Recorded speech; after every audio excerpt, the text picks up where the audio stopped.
রংপুরের বেগম রোকেয়া বিশ্ববিদ্যালয়ের ছাত্র আবু সাইদ হত্যা মামলা ও মানবতা বিরোধী অপরাধ মামলায় ট্রাইব্যুনালে হাজির করা হয়েছে এসএআই আমির হোসেন সহ 4 জনকে।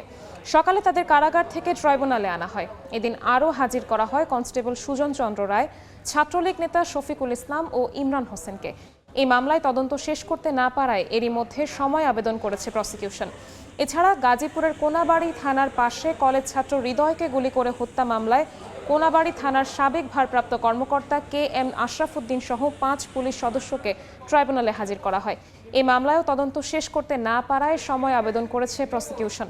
অপরদিকে যাত্রাবাড়ি এলাকায় একটি হত্যা ও মানবতা বিরোধী অপরাধ মামলায় পুলিশের সহকারী কমিশনার তানজিল আহমেদ ও সাবেক ওসি আবুল হাসানকেও ট্রাইব্যুনালে হাজির করা হয়েছে।